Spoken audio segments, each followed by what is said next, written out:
Thank you. Yes.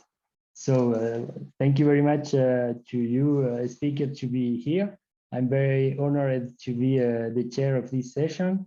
We talk about storage, but about a lot of things more than storage.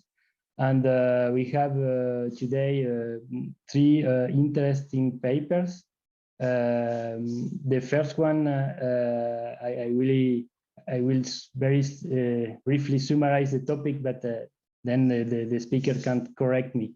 But the first papers will be presented by Alexander Roth from the German Institute of Economic Research. And the paper is about the substitutability, about storage and interconnections, to say something very fast. The second paper will be presented by Afzal Siddiqui from the many affiliations that I will mention. The first one, University College of London. And the paper is about storage and how the competitive behavior of storage owners or participants will change the result of the market. And the third paper is not focused mainly on storage, but there is a power system with storage. It's more of a topic about market design. And the main idea is to try to understand which are the main assumptions behind the energy-only model in a dynamic setting in order to get the result that we expected to, or the theoretical results. So Alexis Lebeau from EDF and Central Superec will present this paper. And I forgot to present myself. And I'm Marcelo Saguan. I'm working on the French utilities EDF in the research department. And I think that I was honored to chair this session because I was working on modeling of power system and power market, and also on storage. So we're very happy to hear you, and I have some questions for you. If the audience there is no question from the audience. Thank you very much. So we are going to start with Alexander. So please, Alexander. Thanks, Marcelo, for the introduction. Now you should see the full screen. 1 second. Voila, here we go. Yeah, thanks for the introduction. I'm gonna present my work joined with Wolf-Peter Schill. We are both working at the German Institute for Economic Research in Berlin. And the topic is indeed about interconnection and storage, and kind of like what is driving these two things. So, I mean, the background I can probably go over quite quickly. You all know the need for decarbonization of our economic systems, especially of the energy systems, and also the need for high renewable energy sources in some kind or the other. And of course, one main feature is their variability when it comes to sun and wind patterns, that they are not shining or not the wind is not blowing constantly. So we have a lot of variability there in time and space. And so there are different, of course, different ways to overcome issues of security of supply, and one is, of course, the interconnection with other geographic areas. So that's the first point. You can import and export energy. You can store it. That's the second point. And the third point, which we're not going to discuss much today, or I'm not going to discuss much today, is of course using other measures like demand management to match supply and demand of electricity. So the literature, or there are like many papers out there that have been covering different aspects of that topic. And also depending on the geographic scope of the analysis, the papers have come up with different results when it comes to future storage needs in Germany, but also in Europe, or in different areas in Europe. Here are just a few papers. They those are all already a bit older. There has been written more in recent years. It's not about the numbers, it's just like, I just want to highlight that this has been, of course, has been studied a lot. And also what has been clear or has come out is the general notion that once you have a larger balancing area, you need less electricity storage, which intuitively also, of course, makes sense since you have then an additional way of flexibilizing your grid by exporting. However, one thing that we found has not been adequately addressed is kind of like what is exactly driving this decrease in electricity storage. And this is actually kind of like what our paper tries to answer, is the research question like put on one slide, is to what extent does geographical balancing mitigate storage needs? This is the first question, and what are the drivers? And so a bit of introductory notes on the tools we use. So we use a linear model called DETA, which is open source. You can also find it on our website, and has already been used in several previous publications. It's a linear model. It tries to minimize the costs of investment and dispatch. It has very strong assumptions on perfect foresight, so it models one entire year on hourly resolution, and then of course it allocates the capacities in every country and also the dispatch decisions. Here we are assuming also a very high share of renewable energy to be used in the system. That's kind of like a scenario for maybe 2040, 2050, depending on, of course, on the future, on the policy. And the model itself then decides, as I said, on power plant capacities, on hourly generation, on the storage, discharging and charging, and on cross country flows and containment. And a quick note on the geographical scope. So far we have been modeling 10 countries, 10 nodes, as you see here, and they're all interconnected, but we don't have a very detailed grid model itself. So every node itself is only one point, so one copper plate, and we are connecting, so to say, 10 copper plates. And also one other note, which is important to say, that we are focusing mainly so far on the electricity market, and we don't have so many sector coupling options included yet. That might be a future extension, which is of course important, because any kind of sector coupling options will be especially relevant in the scenario of high shares of renewable energy. When it comes to data, I think I will be even quicker, because this is mostly rather boring for the audience. So our idea is that we try to use what is already out there, and we are trying mainly to use data that has been published by the NSOE in their 10-year network development plan. And from especially we use this data to let's say fix and make some assumptions on certain kind of power plant capacities and storage capacities, upper and lower bounds. I'll tell you this later. And then we have a couple of other resources, sources, sorry, for other kinds of data. If there's any specific questions, I can answer that later. But more important, I think, are the assumptions. So the model, as I had said it before, can of course endogenously invest into power plant capacities, given of course the constraint of renewable energies it has to fulfill.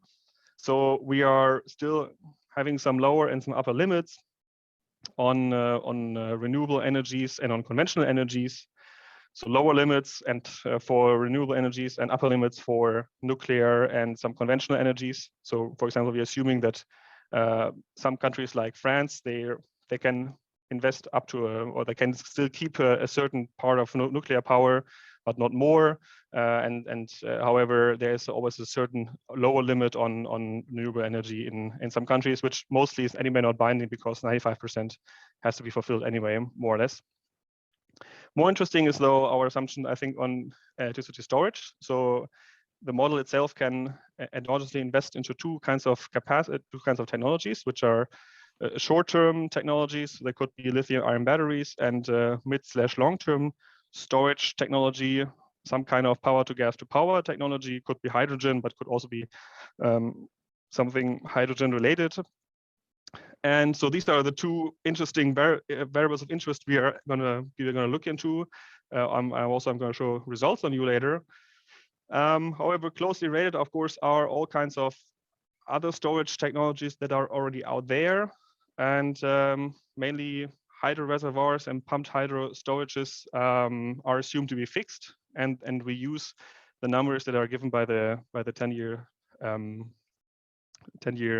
network development plan, which I already mentioned before. So we assume that they exist, but we also assume that they cannot be changed much, because I think this is also a relatively realistic assumption that these kind of storages and of flexibility options are rather fixed. So now the question, before I have said, storage need decreases when there's more interconnection happening. Another question, which is maybe interesting, is kind of like, what are the channels? So why is that happening? And we have come up with like 3 different kinds of channels, which I'm going to present a bit more detail now. The first one is some kind of different demand patterns. Then, of course, big thing is the renewable availability channel, which is kind of like logical. Sun is shining in different parts of our balancing area in 2 different times and also in different intensities. And then there's also some kind of a legacy capacity portfolio. So they're just like certain geographical characteristics that and therefore there exist certain technologies that are just there and they will not disappear. So some countries will always be different in these kind of things. I'll tell you what it is in a second. So when it comes to demand, we have, of course, different demand patterns. Countries use different levels of energy and also to different times. Let's see kind of like a picture for that. So for our 10 countries, we have modeled that. Of course, there's a lot of like recurring patterns. You see that this is actually here a daily moving average to show you a bit better what's happening. If you look, for example, into one slice here, we see that still the patterns are very similar, but of course we have also kind of like some patterns that are actually changing and then not regular. So there's some heterogeneity happening and some variability happening, and we're just looking whether these patterns that actually are changing a bit could actually be a reason for less storage needs in different countries when it comes to interconnection. The renewable availability, I think it's all clear to you. This is just like some examples of different wind patterns and different sunshine patterns. It's just some random dates I chose just to give some illustration. And again, here we know all that sun is normally shining much more in summer than in winter, but also this depends, of course, on the country. But even like in small kind of like spring weeks, for example, even this changes a lot over the time and over geographic areas. And the same is even stronger for wind, which is a much more fluctuating. And here again, this is a random week or random day, and you see a lot of things happening at the same time.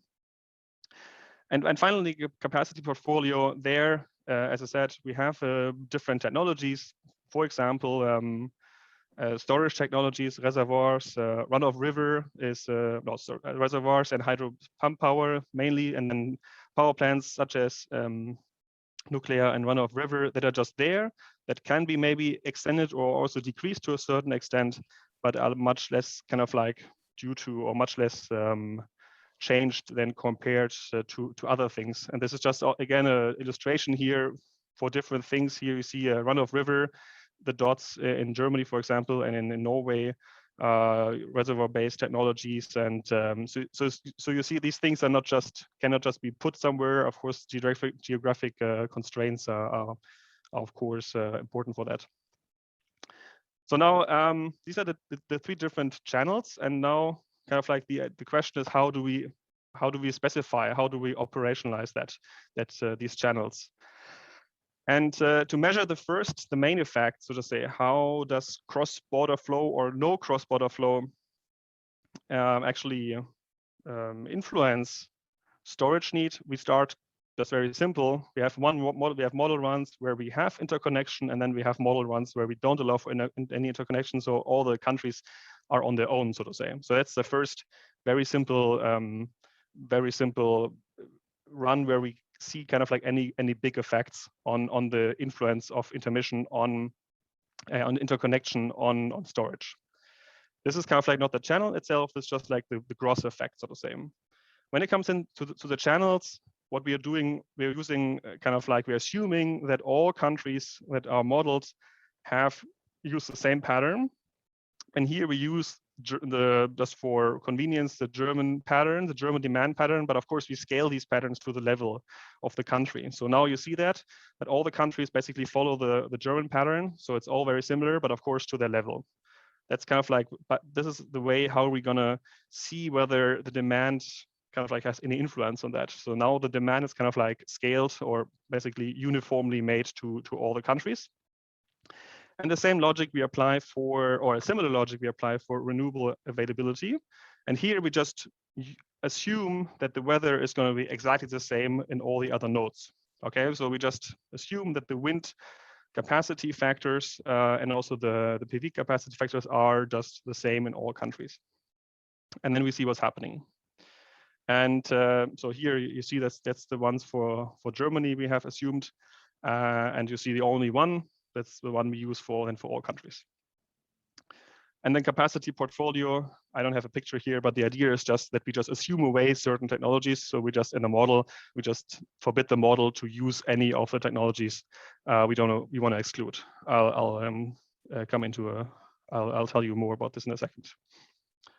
So when it comes then to the results, so first I think the main results is looking into energy needs of storage. So I'm focusing mostly on energy, not on power in this talk, because the results hold mostly also for power. So I just, to make things easier, I focus on energy only. Looking only into now the mid and long-term storages, we see that in a world where there's no NTC, so no interconnection possible, almost the double of storage in Europe, or at least in our 10-country setting, is needed then in the setting with interconnection. Okay, so no NTC is no interconnection. NTC is allowing interconnection, and you also see that actually what is maybe a caveat or like a side note is actually that the effects are also actually quite different for different countries. So, for example, France has interestingly like almost no change, while Germany in this model run experiences a huge decrease of energy need compared to its autarky, when it's an autarky and when it's no autarky. And very similar, we see on, of course, a much lower scale. So look at the scales. This is like gigawatt hours. So it's around 500, and here we are at 18,000. So on much lower scale, we see again that short-term storage decreases by a lot, or by a significant amount, when we have interconnection, when we allow for interconnection. Again, here effects are also between countries, not homogeneously. So that's kind of like interesting. So basically, we are kind of like confirming in this little first run that basically what has also been found in different studies with different geographical scopes, that yes, indeed, storage need is decreased by increasing the balancing area, by allowing for electricity interconnection. And short as well as mid and long-term storage are affected both negatively. Now we're looking a bit into kind of like demand and renewable energy availability patterns. So the patterns I've shown you before. And do you see my mouse screen, my mouse cursor? Yes. Good, thank you. So we start here, let's say, looking at this default setting here in this NTC world. So this is basically the quote unquote the real world, where everything is as setting as normal and we allow for interconnection. So first of all, you see that all the scenarios we're running when we allow for interconnection experience much lower storage needs than all the settings with no interconnection. That's kind of like confirming also what I said just a minute ago.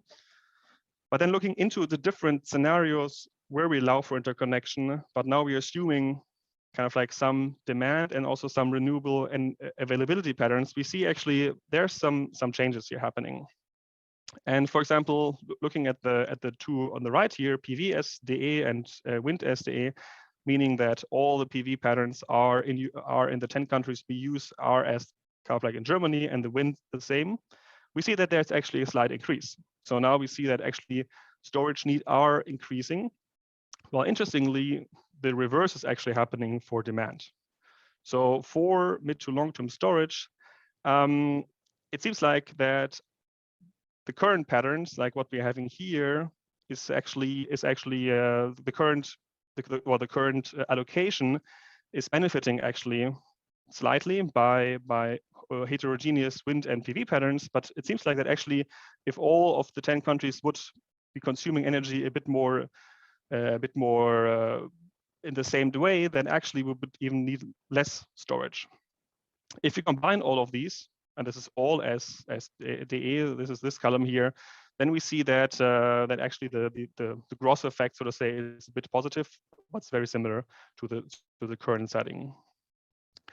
So to sum up, basically, is that it seems like that a short, mid and long-term storage indeed increases. So we need more of this storage when we have homogeneous wind and PV patterns, what you see here, and it decreases with like homogeneous demand patterns.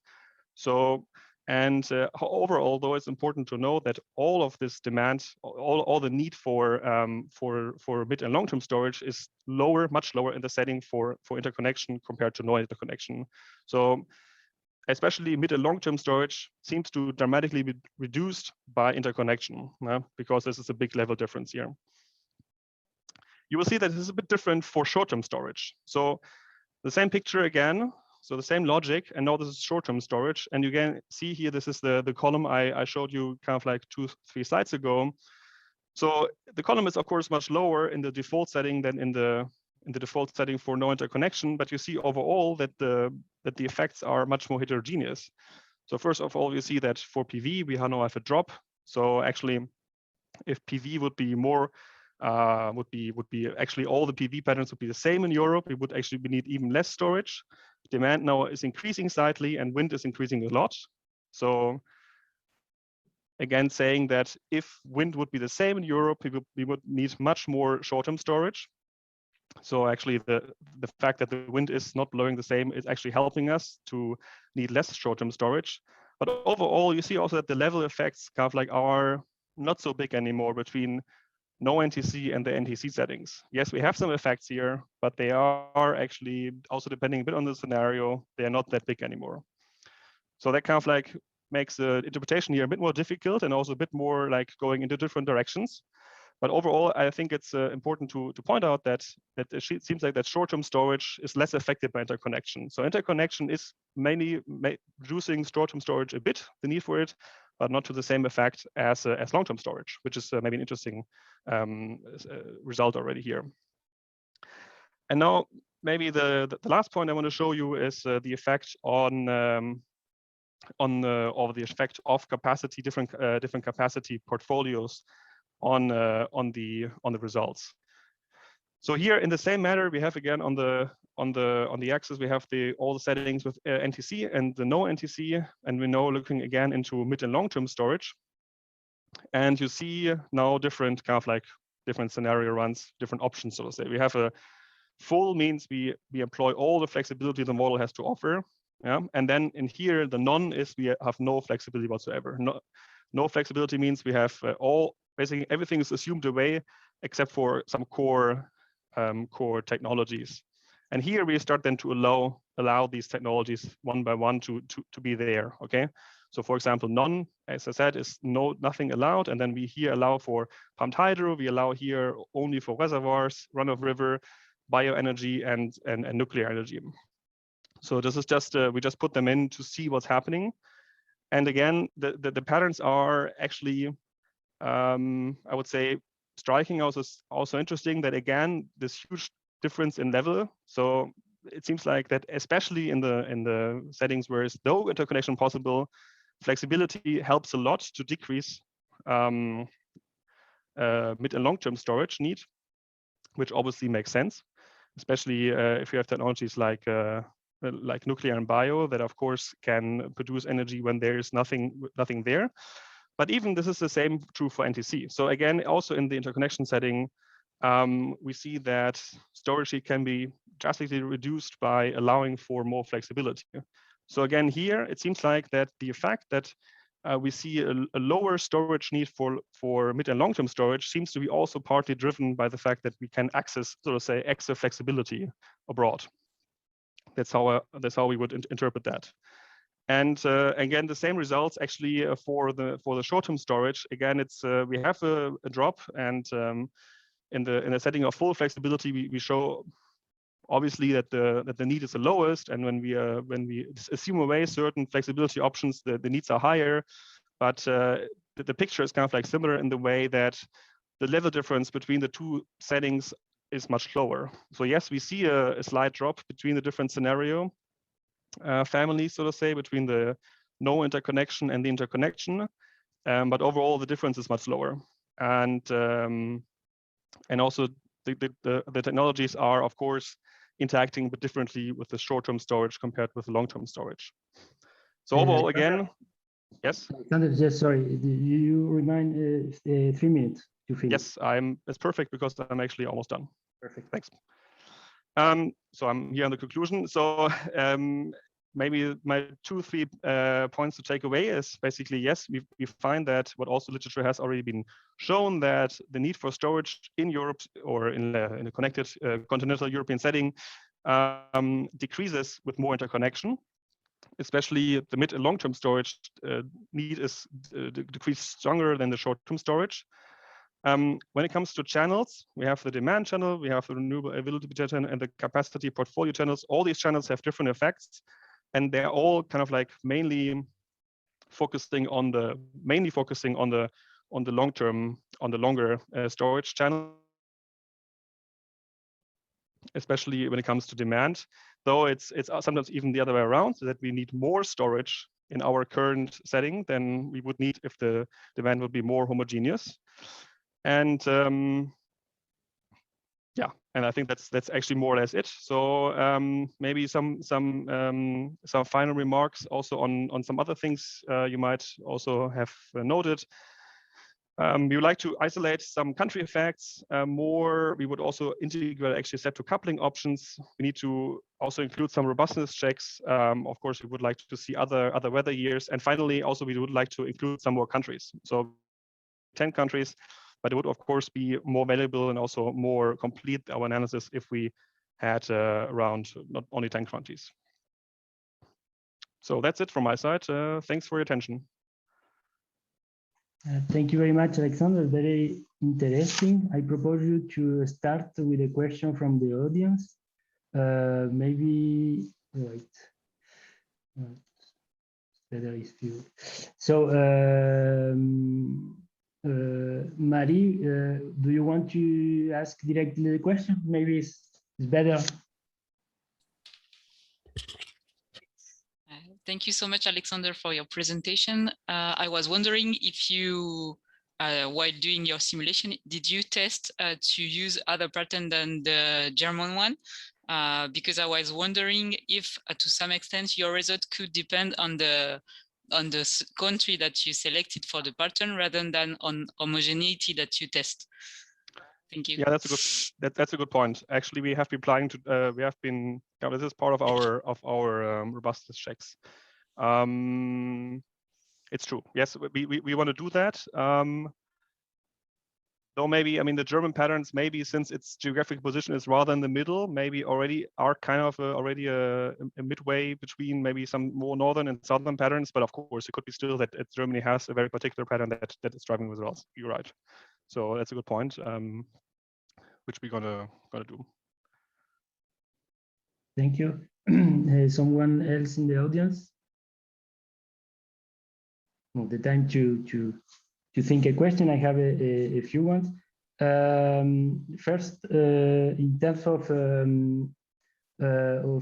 assumptions, in modeling assumptions, I was wondering if, for instance, perfect foresight assumption linked with the long-term storage seems to be a bit strong as assumption. What do you think? This is possible to relax this assumption, and what will be the changes of results if you consider that when you are using a long-term storage, you don't know what will happen in the future. Yeah, that's a good point. I think from a modeling perspective, to relax there, that would probably be difficult, given that we have like this rather like simple linear model. Though, since I mean, we're looking kind of like we're trying to see a bit more like the system perspective in like 10, 20 years, and so I feel that the perfect foresight might not even be the main problem. It's more like maybe I feel like more the uncertainty, of course, you know, that some kind of winter could be even harsher than the data suggest. But I think that we could kind of like exclude by of course assuming or testing different weather years, and maybe even like being very very harsh on our own kind of like assumptions and just trying more extreme scenarios. Because in the end, we're not anyway modeling the economic actors. So it's more like really the system perspective and how much is system-wide needed. So we could, of course, use maybe some more conservative data and to kind of like also come up with more conservative results. I think this would be my answer. Okay. Maybe your remark might be even more interesting when it comes to short-term storage, but I'm not sure about this. I would have to think about it, to be honest. I think for short-term storage, the assumption to have perfect foresight for the next week, for instance, is more likely that for right, yeah. long-term storage, when you are using in the middle season and you don't know what kind of winter you will have later. But I think that is very difficult. But I think that as you answer, you are taking an assumption to have the results, and then you can complete with some sensitivities. And the other question is, when you mentioned that you use a lower limit for renewables, is a capacity or energy lower limits? No, capacity. Capacity, okay. And do you think that if you use energy limits, because we have seen in other models that when you use energy lower limits, you have different patterns of the use of storage. You think that this can change the? You mean energy limits for like renewable energies like solar and wind? Yes, your constraint is not. Yeah, sure. To be honest, we didn't think about that. The question is, why would that be interesting to do, if I may ask?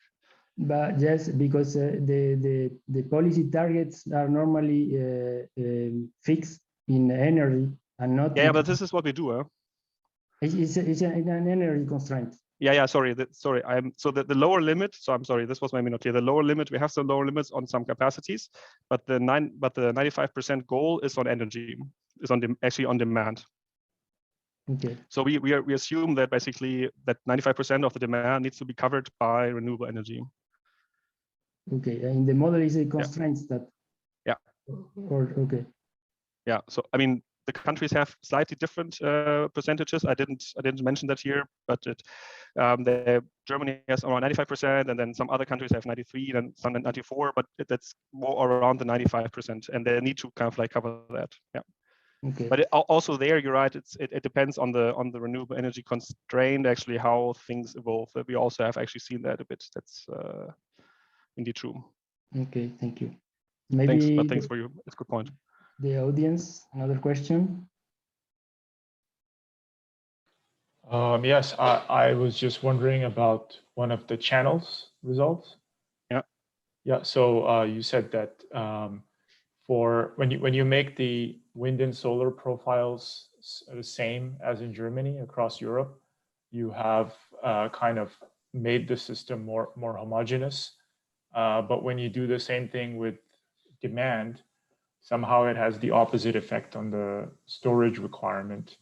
Yeah. So do you know why making all the demand variations the same has the kind of opposite outcome? Yeah, that's a good question. Actually, also we have been thinking about, and I mean, the thing is when it comes to the PV and the wind is when we make the same, we kind of like do two things in the one. We kind of like we flatten or we synchronize the profiles and of course levels. So kind of like suddenly sun is shining in Spain, not only like the same pattern in Germany, but also the same amount. So while we don't do this for the demand, we only kind of like synchronize the profiles, but the overall usage of energy is still the same in Spain than in Germany, or let's say Italy. We don't have Spain in the model. It is true. To be honest, we also have not done the detailed analysis of like why exactly this is going lower. But so I cannot actually give you like a super convincing answer here. I would have to come up with something, so that's why I'm rather like careful. But it's indeed interesting, and maybe this has something to do with that. But we're not sure about that either. If you have anything guessing, then feel free to guess. Maybe that would give us some idea. Yes, thank you, Afzal. I think that you mentioned that you have a seasonality in demand and seasonality in renewables, in particular PV. And maybe that if you analyze which of those seasonalities are driving the results could be interesting. That's interesting. Good point. Yeah. Maybe two. Yeah. Yes. Sorry. No, I'm just sorry. Go ahead. And just last remark, because we are running out of the time, is when you present results of no NTC cases, you give sharing between countries.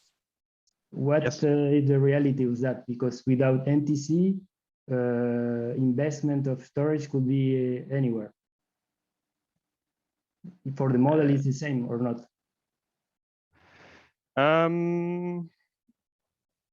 So to me, if we allow for NTC, then the storage could be anywhere. That's if you are a copper. Yeah. Well, I mean, so the NTC case, we're allowing for we have kind of like interconnection lines between the different countries. But this is not copper plate. So copper plate is only within the country. Sorry, I wasn't maybe clear on that. No, sorry. So electricity is allowed to flow, but there's of course upper limit. So yes, there's to a certain extent, there is kind of like the model might say at some point, okay, it doesn't matter whether I import some energy from France or Germany or I build a storage, but of course the storage is costly and the transfer is at the moment without costs. So there might be some things, but in the end, since there is not energy transfers are limited, there's a lower limit. So yeah, and we take these limits also from based on the TIY-NDP. So it's yeah. You could also actually relax this constraint and play around with these things. We also thought about that. So there, yeah. But so, thanks. Thank you very much, Alexander. We will switch to the next presentation, and I will give the floor to Afzal, sorry for my pronunciation. Thank you. So I guess I'll share my screen now. Yes, please. All right, here we are. Is that okay? Yes. Try to go to full screen. Still okay? Yes. Okay, great. So maybe should I just begin? Yes, please. Okay.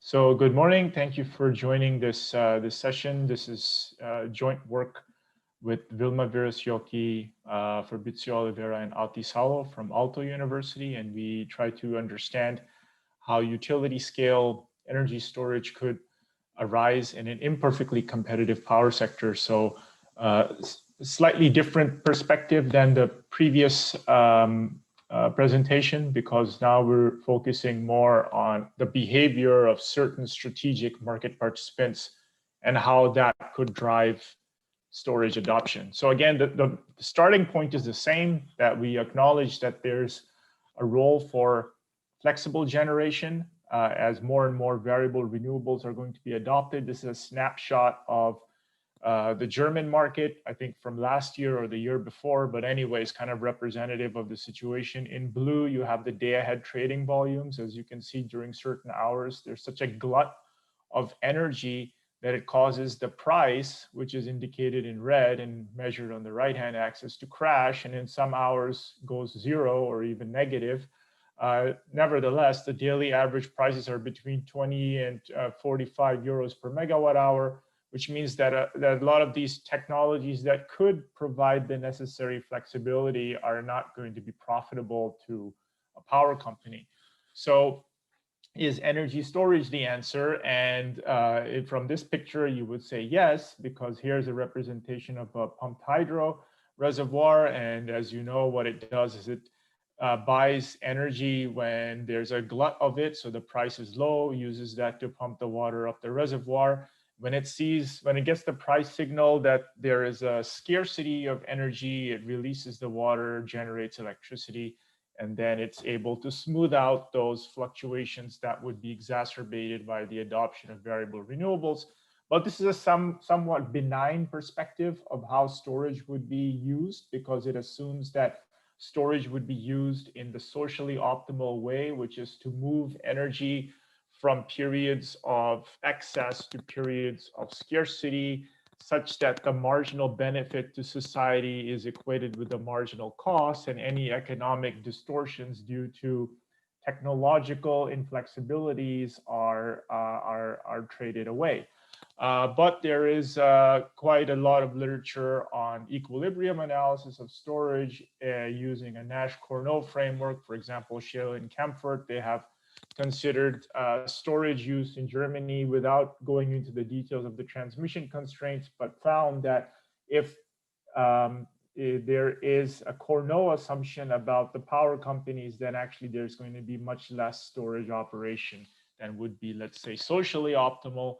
Zerrahn has some papers in which he tries to formalize this the situation in terms of where what kinds of configurations in terms of who owns storage and how they behave can reduce social welfare or even lead to higher greenhouse gas emissions. So these papers were looking at storage operations, and in joint work with Zerrahn recently, we looked at the storage investment decisions. So we had a bi-level model, sort of like a Stackelberg leader-follower model, in which at the upper level, there's a decision made about the storage capacity that will be adopted in anticipation of lower level generation and storage operations. So at the lower level, there's kind of a Nash-Cournot game going on, and its outcomes are anticipated by the storage investor at the upper level. And then we can look at strategic behavior both at the lower level and at the upper level. At the upper level, we can have either a profit maximizing merchant investor or a welfare maximizing benevolent investor. At the lower level, the generators can be more like perfect competitors or more like Cournot oligopolists. So we can have four kinds of configurations. And what we found was that not only the upper level specification, but also the lower level conjecture is going to drive the results, and sometimes in an unexpected way. So for example, if the lower level generators are behaving more like Cournot oligopolists, then the merchant is going to make less investment in the storage capacity than the welfare maximizer does. And this is kind of intuitive, because when the generators are behaving a la Cournot, there's quite a big difference between the off-peak and the peak period prices. So that price differential is what the merchant investor can exploit by moving energy from off-peak to peak. So it gets a high margin on the energy that's traded, and it doesn't want to disrupt that. So it holds back on its investment of storage capacity to exploit that benefit. On the other hand, the welfare maximizer sees the price differential as being detrimental to social welfare. So it invests in more capacity to bring the price levels closer together. So that's kind of a margin trading strategy that the merchant deploys, which is kind of intuitive. But under perfect competition, when the generators are basically price takers, the price differentials between off-peak and peak are kind of eroded away. So from a welfare maximizer's perspective, there's actually less need for storage because there's not that much economic distortion. On the other hand, the merchant, because it wants to make profit for itself, invests in more capacity than a welfare maximizer does in order to deploy a sort of volumetric trading strategy. The margins are razor thin, but if the merchant wants to make money, it has to rely on the volume of energy that's traded. So it invests in more capacity. So this was sort of unexpected because I thought always that a welfare maximizer would invest in more capacity, but I guess it depends on the specification of the market behavior at the lower level as well. So other papers have also looked at storage investment in a more realistic settings. Ours was a very stylized model that we could solve analytically, but Nasrallapur, they have a bi-level model to assess storage investment by a merchant. They implement it for the Canadian province of Alberta, but they don't have transmission constraints.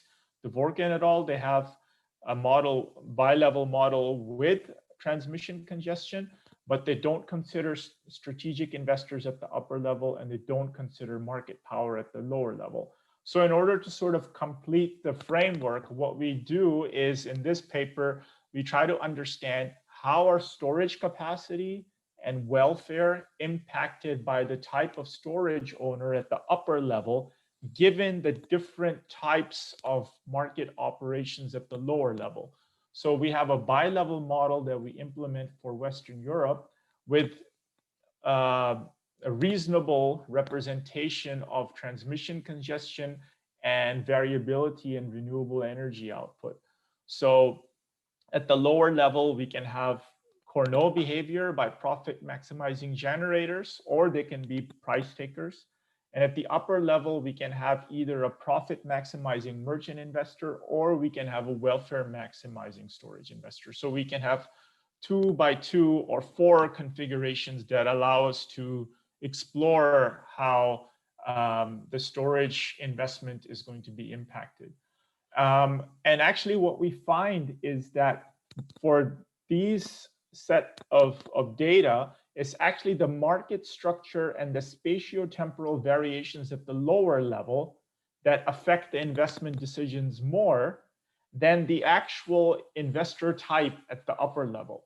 So it's actually what's happening in the market that's driving the outcomes more than the incentives of the investor at the upper level, although there are exceptions to that. So I will describe that here. So I'm just giving you the results up front, and then I will explain how I arrived at the results. So basically, if the lower level is perfectly competitive, then we find the same storage investment pattern, whether it's a welfare maximizer at the upper level or a profit maximizing at the upper level. In either case, we end up with 300 megawatts of storage capacity in Belgium and France, and there's a welfare transfer from producers to consumers.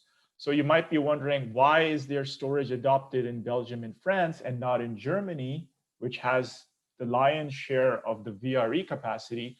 Well, this is because here we note that Belgium and France, they have a lot of nuclear power plants which have technical constraints on how quickly they can ramp up. So even if they're price takers, there's still going to be price differential between off-peak and peak periods, which will be addressed through the adoption of storage.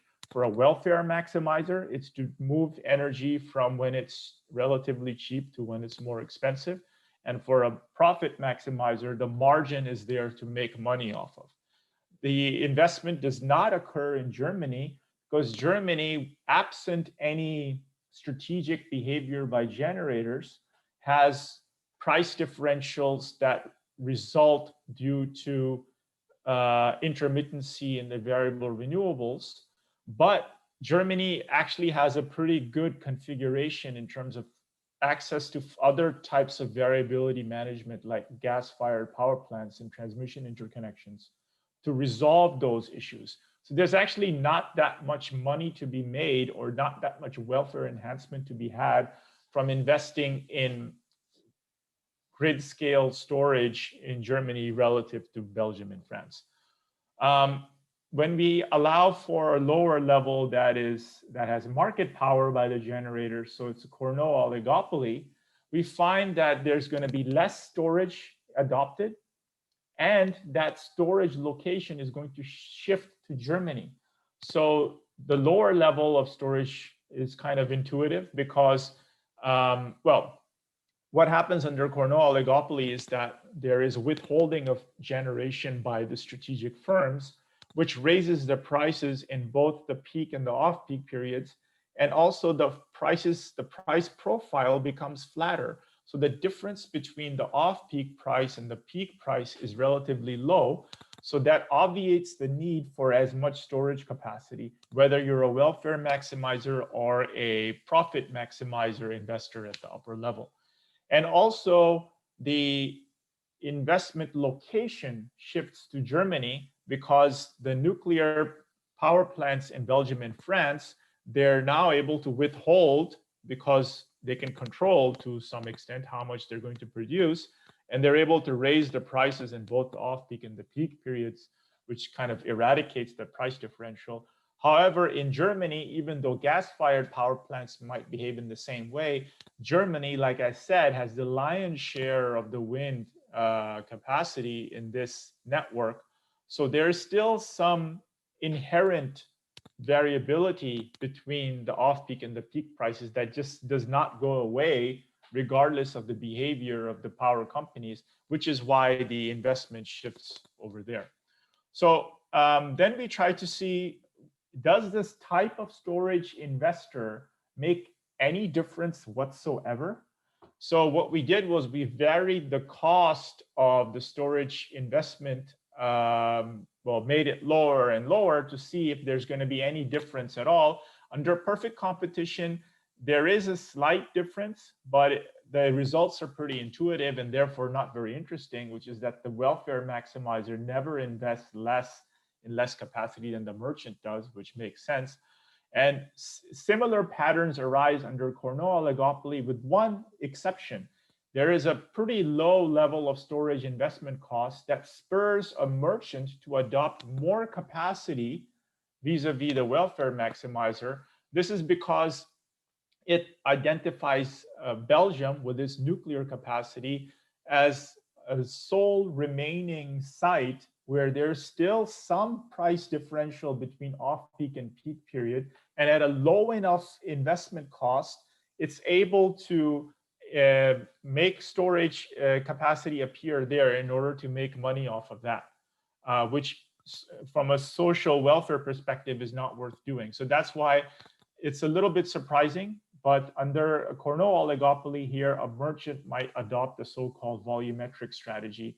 Again, this is a little bit different than what we had in the stylized model, in which the volumetric strategy for a merchant arose under perfect competition.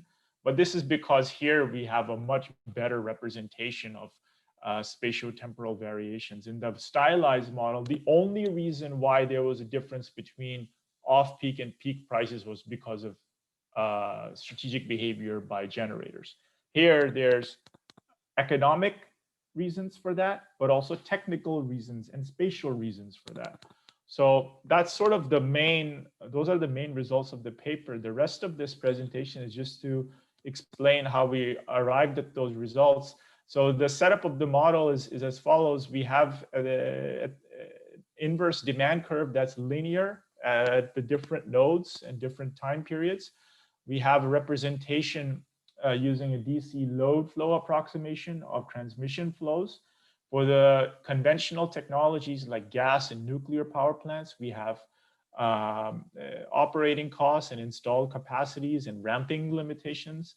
For VRE, like wind and solar, we have installed capacities and availability factors that can represent the intermittency in the output. We use representative weeks for the year 2017 to reflect those.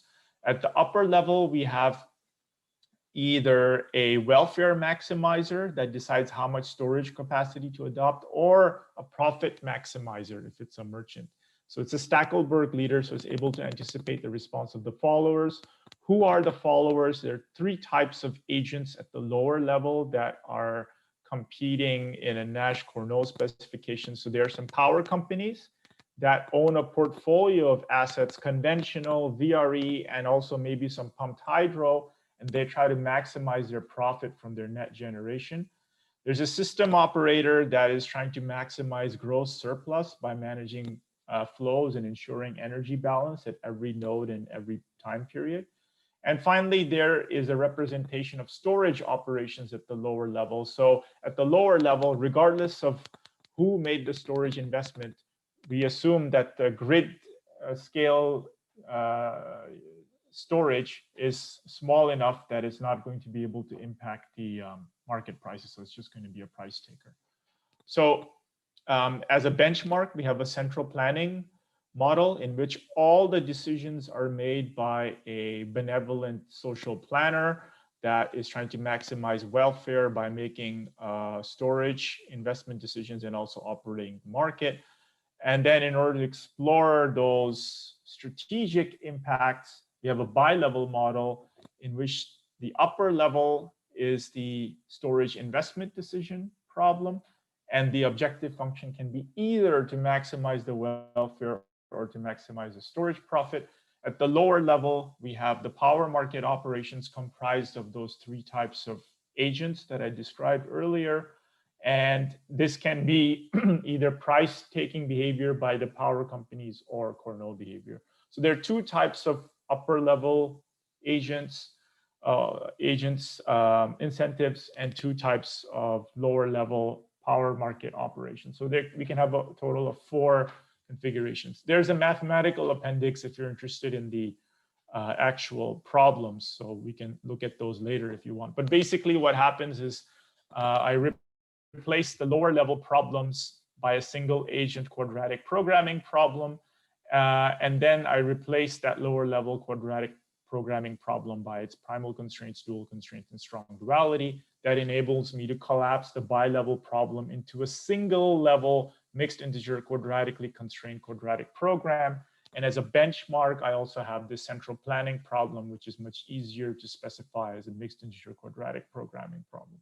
Okay, so going to the results, this is the network that we use. So again, we're looking at Western Europe, but much more concentrated than in the previous presentation. So basically looking at France, Germany, Belgium, and the Netherlands. So 15 nodes, 28 transmission lines. Here are the generation technologies that are considered with their marginal cost, the ramping rates, and the emissions. And this is the portfolio of the power company's assets. And as you can see in Germany, it has the lion's share of the wind and solar capacity. And it's also got a lot of natural gas and CCGT. In France here and in Belgium here at these two nodes, there's a lot of nukes, but relatively little wind and solar. And then the Netherlands has kind of a more diverse portfolio, but still has quite a bit of wind and solar. The variability in the model is depending on the demand profile, the wind profile, and the solar profile. So we use hierarchical clustering to select 4 representative weeks with these weights. So here is kind of a graphical representation of those. So we can pick out these 4 weeks that allow us to have a sample of the variation in the model. So here are the basic results under perfect competition. So I'm looking at the welfare impact. So as a benchmark, if I have no storage investment, this is my maximized social welfare. And then under the baseline investment cost of 50 euros per megawatt hour, you can see that whether the upper level investor is a welfare maximizer or a merchant, doesn't matter. You end up with the same investment strategy of 300 megawatt hours, like I said, being placed in Belgium and France to exploit the inflexibility of the nuclear power plants. And that leads to the same impact on the social welfare. By contrast, if Afzal, excuse me, Just 5 minutes to finish, please. Perfect. Thank you. And if we look at the same kind of table, when the lower level is Cournot oligopolistic, not surprisingly, the social welfare is lower to begin with when there's no storage investment. When we go to the baseline case with 50 euros per megawatt hour investment cost, again, we find the same outcome, whether the upper level is social welfare maximizer or profit maximizer. But now the investment is much more modest, only 100 megawatt hours. And like I said, it's placed in Germany instead of France and Belgium because the exertion of market power at the lower level leads to higher prices, but that are flatter. So the only residual price variation is going to be in Germany with its relatively huge VRE installations. And that's where the storage investment is targeted. Still leads to welfare enhancement, but much more modest. And then, as you can see here, we can vary the storage investment cost. And we always find that under the welfare maximizer, there's going to be more storage capacity adopted, which somehow is intuitive. But when we do the same experiment by varying the storage investment cost under Cournot oligopoly, we find a counterexample here at a very low storage investment cost, where the merchant actually adopts an extra 100 megawatt hours vis-a-vis the welfare maximizer. Of course, that's not socially beneficial. You're going to be eroding welfare, but it is profit enhancing for the investor surplus. And in this case, the extra 100 megawatt hours is placed in Belgium to exploit the residual price differential due to the inflexibility of the nuclear power plant. So we can see that in contrast to the stylized model, this one with the more detailed texture for the lower level of market operations leads to a volumetric trading strategy.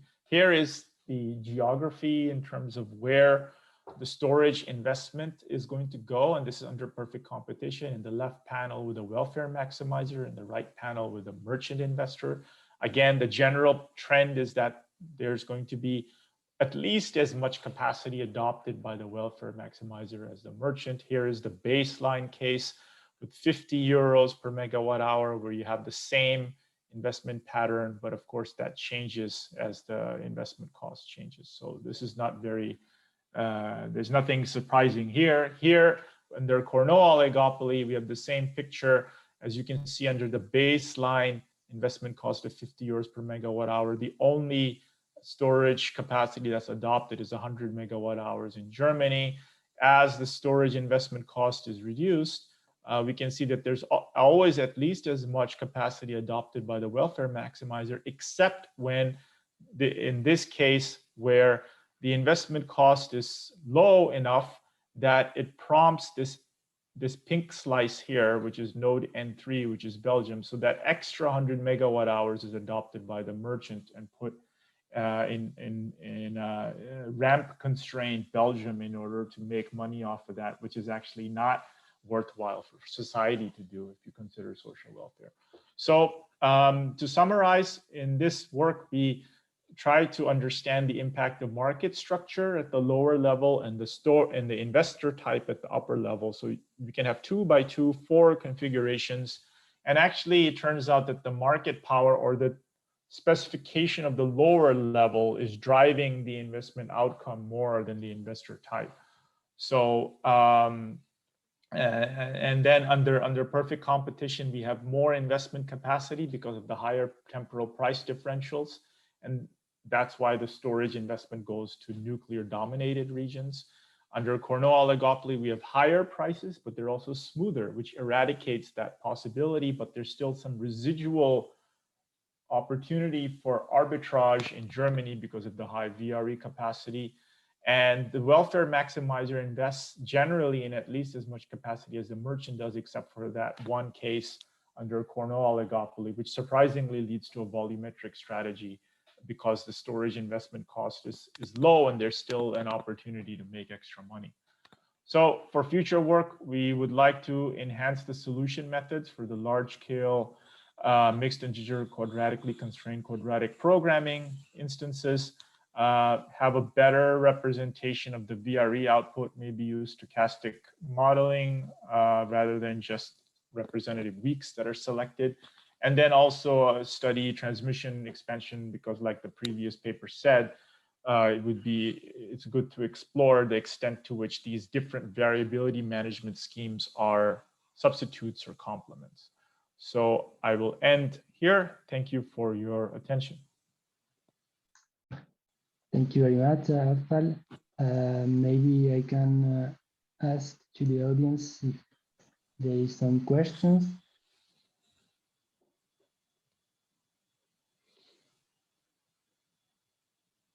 No, okay, I can start. No, I have one, by the way. Thank you. Sorry. Good morning, Afzal. Excellent presentation. Thank you so much for your great talk. I'm wondering, your model embeds a very detailed representation of the grid, as you have represented voltage angles and so on.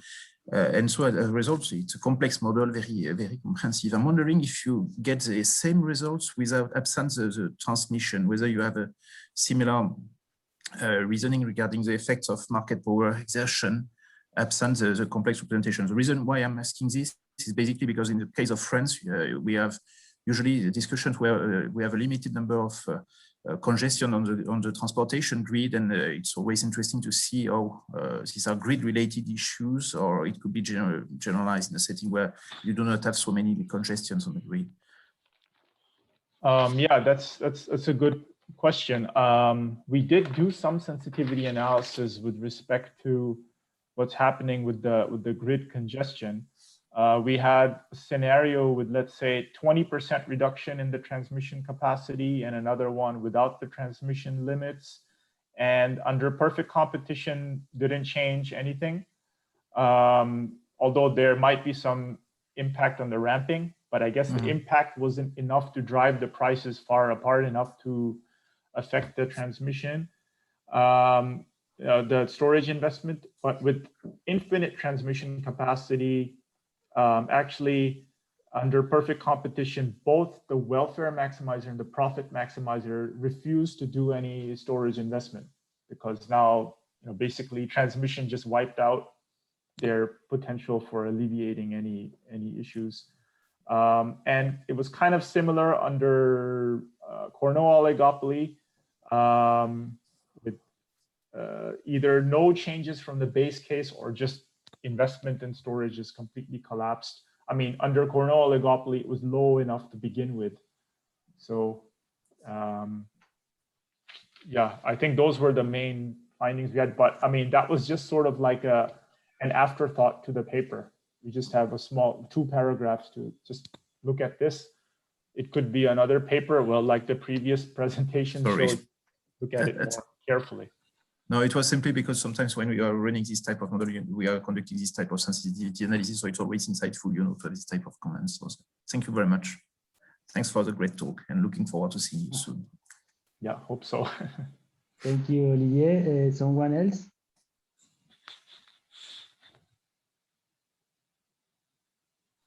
Okay, I have one question about you study several cases combining strategic behavior or at the lower level or at the upper level. What do you think about the reality of each of those combinations? Yeah, yeah. So I think maybe the upper level is pretty hypothetical, because we don't have grid scale storage investors running amok in Europe yet. So maybe this is something in the future, and who knows what can happen. But we look at the 2 extremes at the upper level. At the lower level, we have much better data on whether there is market power being exerted by power companies and to what extent. And of course, if you look at most of these market monitoring studies that are done by these large electricity markets around the world, PJM, California ISO, Nord Pool, they all say look at our price levels. They're very close to the marginal cost. So that means what we're doing is market monitoring is good. There's almost no market power. But that's ignoring the fact that during some hours, at some locations, there is still the possibility to isolate those zones and to drive the price up. So it's not so much the price level, which looks fine, but actually the price variation that is important to consider. And if you have, not in this paper, but in another paper, we looked at the New York-Quebec interconnection, and we found that actually a perfectly competitive assumption misses out on those price spikes that actually occur. And those spikes are important, whether it's for exertion of market power or for storage profit levels. And then plus, I should say, if you have a Nash-Cornell model, it's going to miss out on a lot of the real world behind the scenes market design rules that limit the extent to which market power can be exercised. So, I mean, we're just trying to see in terms of what we can model, is there a way to explain those price variations? And in the New York-Quebec model, we showed that the coefficient of variation is much higher if you allow for no behavior, because you can actually capture those price spikes, which a perfectly competitive model cannot do. Okay, thank you. And just a clarification for storage operator in the lower level is always perfect competitive. Yes, that's right. Okay. Yeah, the assumption there is that if you're going to invest, you have some advantage because you can anticipate the behavior of the market. But once you have invested, if you have just a small amount of storage, 100 megawatt hours here and there, you're not going to be able to influence the price. Again, that assumption could be invalid as you have more of this kind of agent. But for now, we thought it's reasonable. Okay, thank you very much. Maybe a last question from the audience.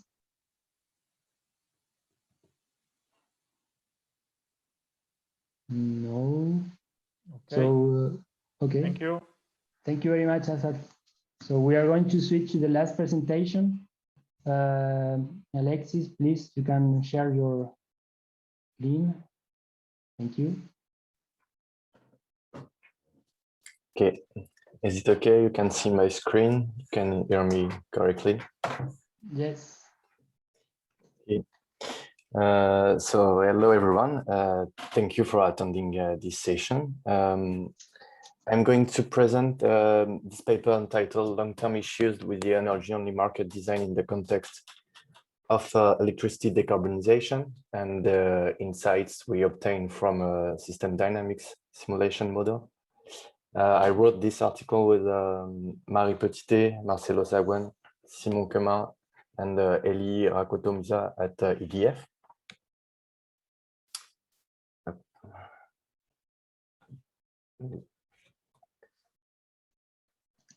So here is the outline of my presentation. I'm going to briefly expose our motivation and resource question, then our modeling framework, the case that we've studied, and our results so far. And then I will conclude.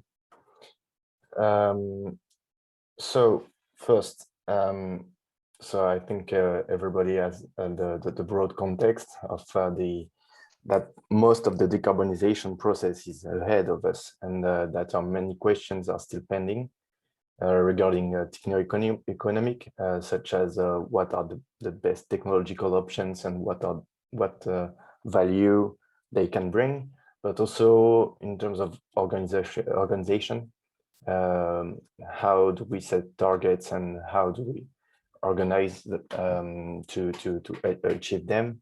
So in that bucket, we include the role of markets, of regulatory agencies. So, and when we look at prospective analysis, the traditional approach mostly results to generation expansion planning models.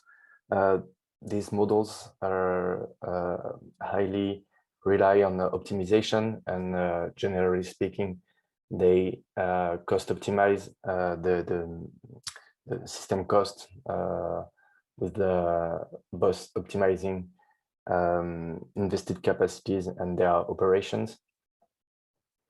But we truly believe that investors' behavior and the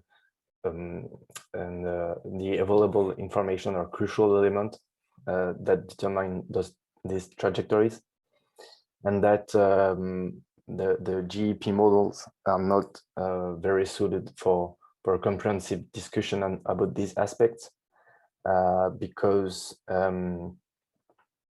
their outcome correspond to perfect competition with fully rational and informed agents, and there is no explicit representation of the decision-making process nor of the markets.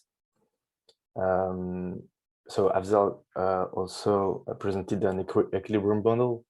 So the first item is not relevant, but we believe that the second still stand, in the sense that there is no explicit representation of the decision-making process.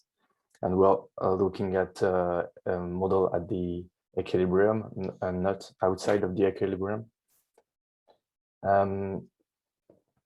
And so we believe that simulation models can bring some insights as well regarding those issues.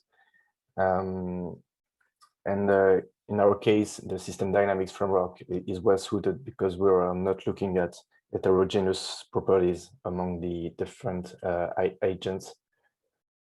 In this presentation, I will focus on the energy-only market, which is the market design, which is the central pillar of the organization in Europe, as well as in many other places.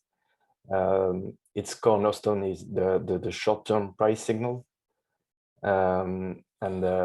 It was widely promoted in the 90s, but is now a source of concern in the context of energy transition. A proof of that is probably the session we had yesterday on hybrid market design. And in this paper, we want to look at two questions. The first is which assumptions about investor behavior and the available information are needed to ensure that the energy-only market induces an optimal trajectory in the sense that it achieves decarbonization at least cost. And the second point is how robust is that market design when we relax some of these assumptions. So I will give you the results up front as well. So our first findings show that the energy on the market is certainly able to reproduce an optimal mixed trajectory. But we believe that the required assumptions are very demanding and do not fit with the reality. And the second point is that when we relax a few of these theoretical assumptions to switch to more realistic one, the outcome of the simulation can considerably deviate from the optimal trajectory.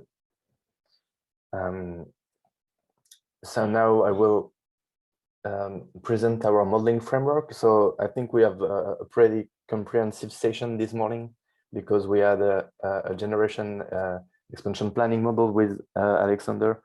We had an equilibrium model with Afzal. And so here in this paper, we have both a generation expansion planning and a simulation model. So it's all based on a common data set, which consists in the existing fleet, the load, both current and projected, the different costs, and CO2 emission targets as well. And so in our framework, we first run the generation expansion planning model. And so the first output of this model will be the optimal trajectory that will be a benchmark for our simulation model. And we will also get out of this model the CO2 price, and that corresponds to the emissions targets in this generation expansion planning model, as well as future optimal decisions, as we will discuss later. It's a very important output of the model to run the simulation model. So I will now give much details in this presentation on the GEP model, since it's very traditional how we implemented it. I will provide some details about the system dynamics model. And so the key elements of this model is that we have endogenous investment and decommissioning in thermal, variable, renewable, and storage technologies. And we also put a particular emphasis on anticipated capacities.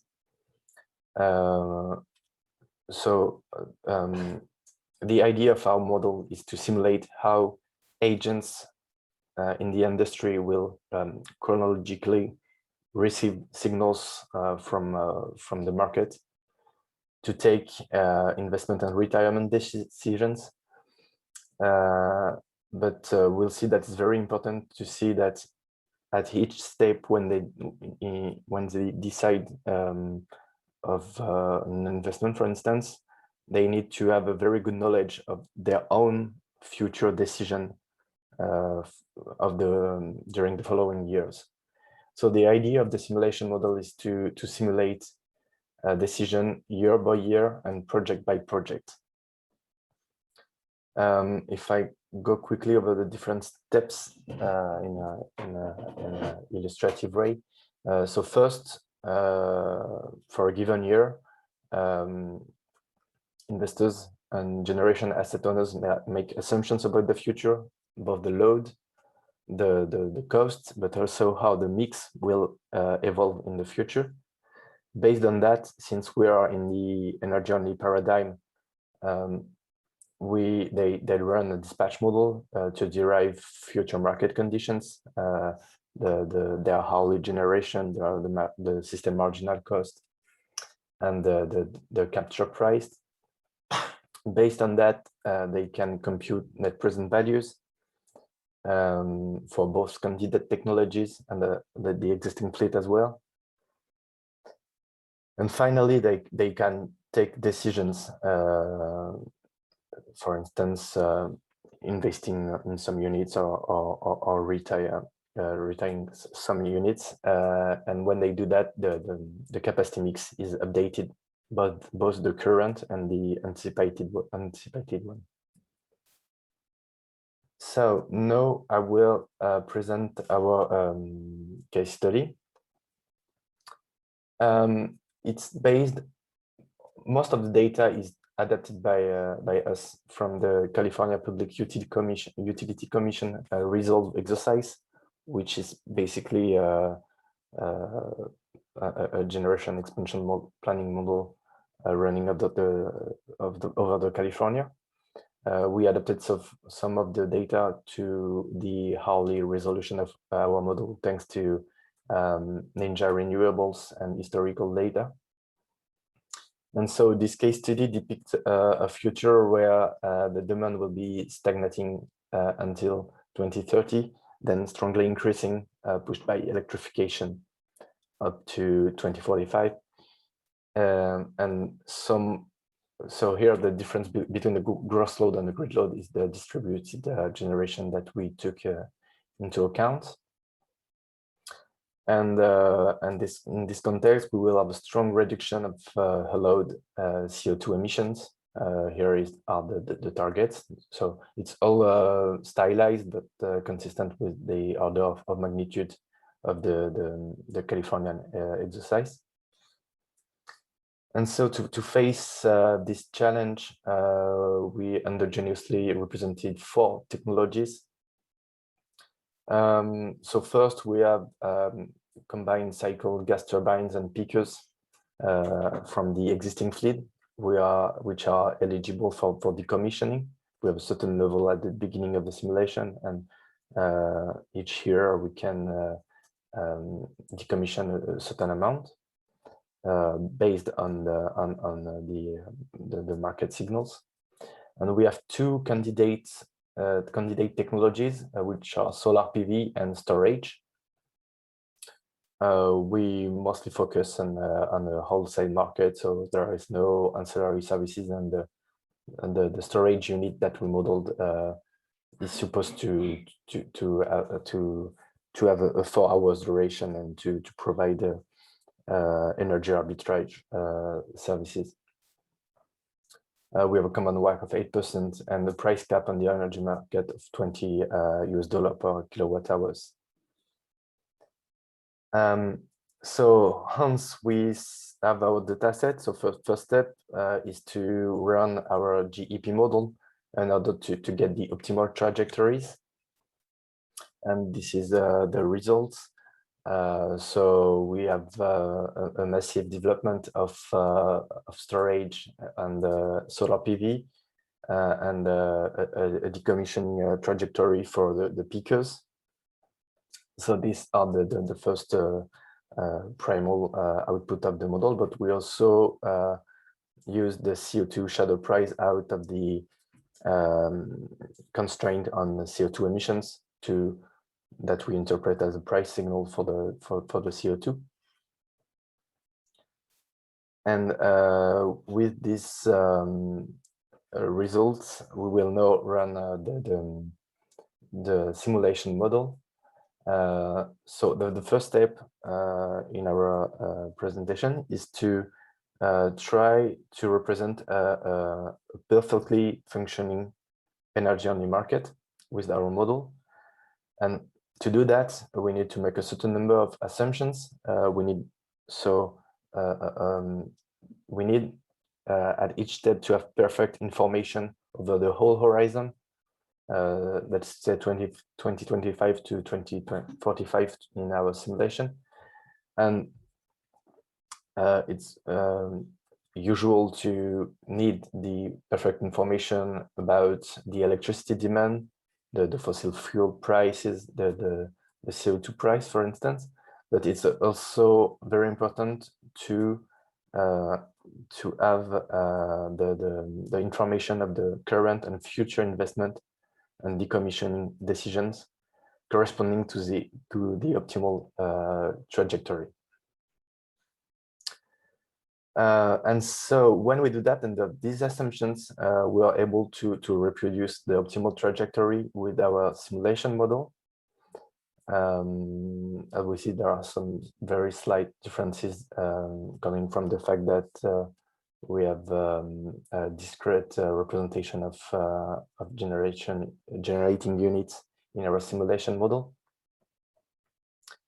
And so now that we have this first simulation, we will add some impairments in the model, some bias. And so the first assumption we make is that investors are quite conservative about the CO2 price, and all other things being equal, they see a CO2 price a little bit less increasing than in our reference price. And when we do that, the simulation approach invites us to think about how investors can update their anticipation when they will deviate from the initial one. For instance, here we have a deviation in the peaker capacity, which does not follow the optimal trajectory. So what do we do in this case?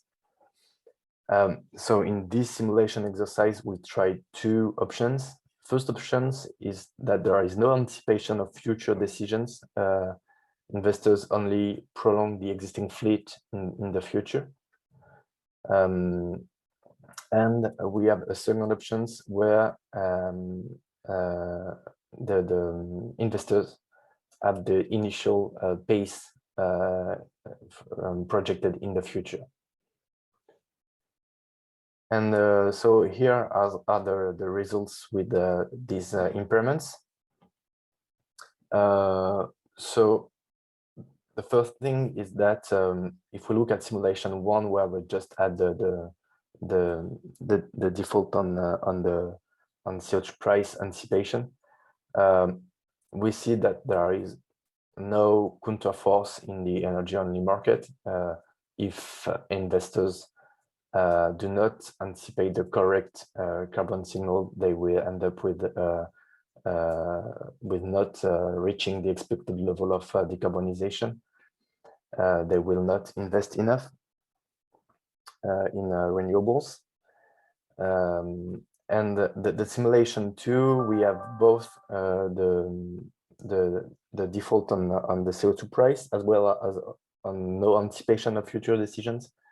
And here the results is quite mixed, because we have a rush in investments at the beginning of the time horizon. And then at the end, we will finally reach the same unexpected level of decarbonization because of the CO2 price signal. And this case is particularly damaging because here the invested capacities will not recover their costs at all because of this problem of anticipation. In other words, at the beginning of their horizon, investors will rush to invest because they will not have in mind that their own future decision will have an impact on the profitability of their first decisions. So to conclude, once again, I think we had a different modeling approach this morning, and we believe that the simulation system dynamics have a place in it. It's complementary to generation expansion planning models, because we can explicitly represent the decision-making process and the level of information that is required at each step, as well as to equilibrium models, because we can look at how the system will evolve outside of an equilibrium. So in this paper, we want to bring a model with endogenous generation, both in thermal and storage and renewables, and both in investment and decommissioning. And we think that it's really important to have the GEP model to benchmark our simulation results. And in terms of policy, we show that the generation mix is very sensitive to some theoretical assumptions of the pure energy only market, and that when we relax them, it becomes we deviate from the optimal trajectory, and we can even have some very damaging situations.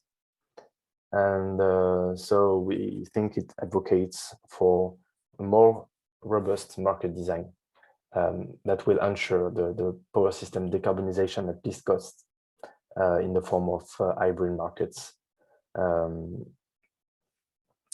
And regarding our further work, so the model that we've developed in this study has been built to manage multiple scenarios, and that will allow us to analyze different risk preferences of investors regarding these scenarios. We also want to study alternative market design in the form of hybrid market design. So it's also implemented in the model that we have some market design based on tenders and long-term contracts.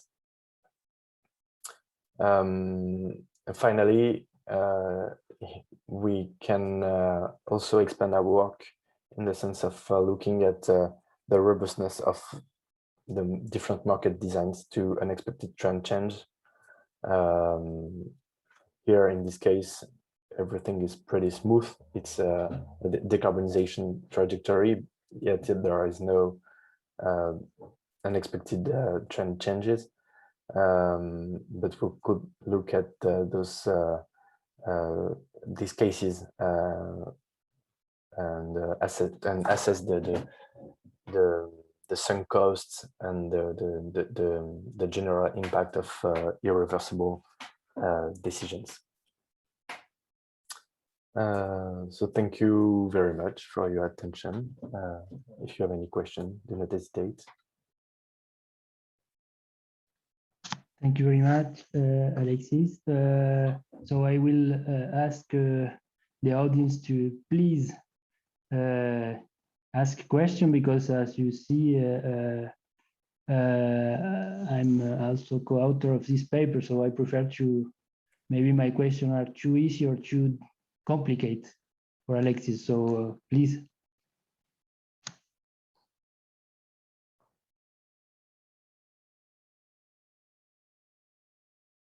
No one?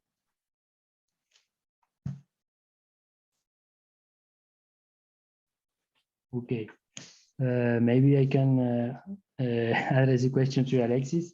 So as you, this paper has been allocated to this session because there is some storage in the power system study. So it's not the main topic is not storage, but anywhere I think that as mentioned by Alexis, show complete the two first presentation with the new or different methodology that is complementary. And I would like to ask to Alexis what if you want to go further in applying this methodology, what are the main part of the model that you want to improve to better represent the functioning of electricity markets?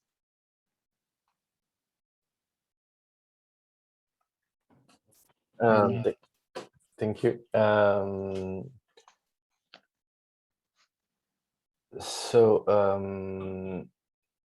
Regarding the functioning of the electricity markets, I think that there are of course several options. I would say that one big work that is coming is on the hybrid market design, and so we are in a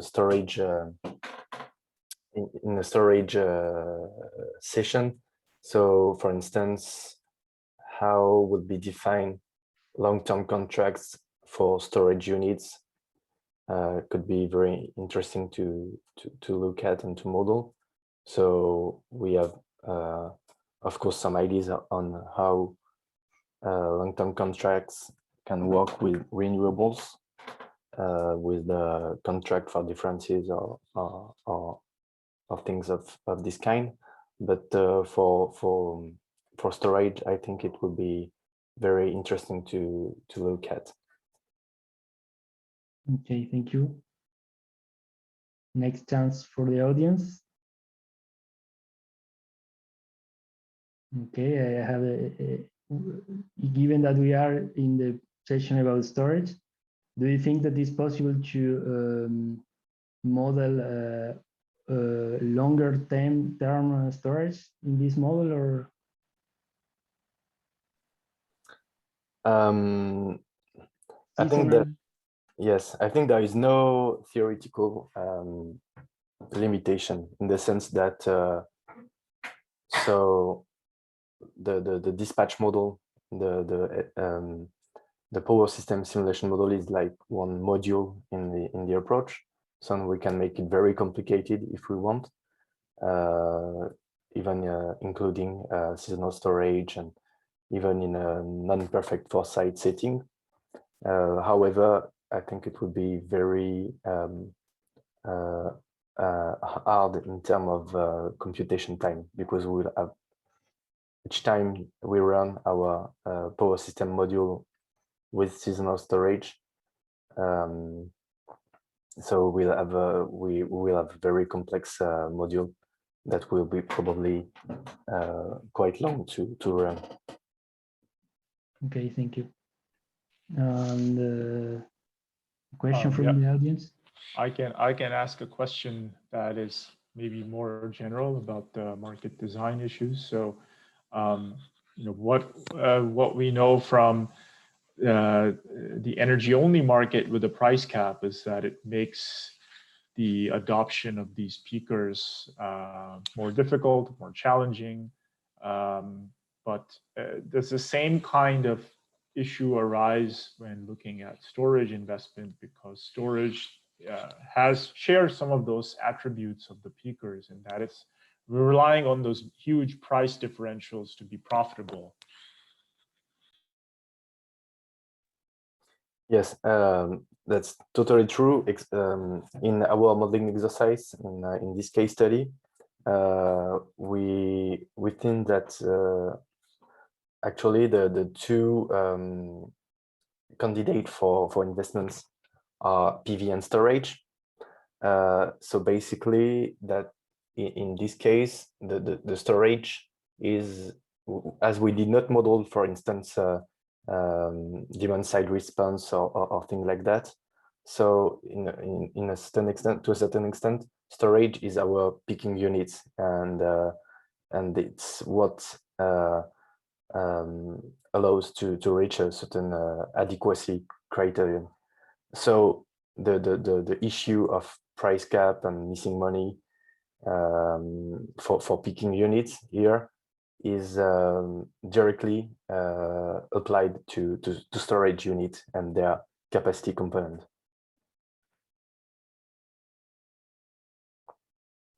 Okay, thank you. Thank you. So we have 3 minutes. Maybe in the audience there are people that want to ask questions not only to Alexis but to the two first speakers, as he said to do. And no, maybe a last question for Alexis.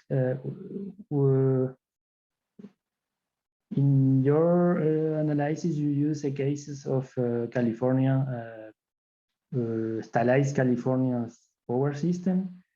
Do you think that this case is specific, and the results can be explained by the specificities of the case, or not? And some feelings about that. I think that that of course some results are very case specific. However, I think we have some of the main features of most of the power systems in this case, which are basically existing fossil fuel fleet, projected load that is increasing, and some carbon constraints. So I think that these 3 features on their own could be true in a lot of power systems. I think that probably, so for instance, there is no massive baseload generation in California, so no nuclear or coal. So maybe that can be different of some countries in Europe, for instance. And most of there is not many wind power in our case, so another renewable lever that is not in our case. Okay, thank you. So we are ending the time allocated for this session. I saw in the other session that the end is quite radical, so maybe we are going to be cut in some seconds. So I would like to thanks again to the 3 speakers for these very interesting and excellent papers. And so I think that we all enjoy this presentation. I hope you a very nice following of the conference. Thank you again. Thank you for your presentation. Bye. Thanks for sharing. Thank you. Thanks for sharing.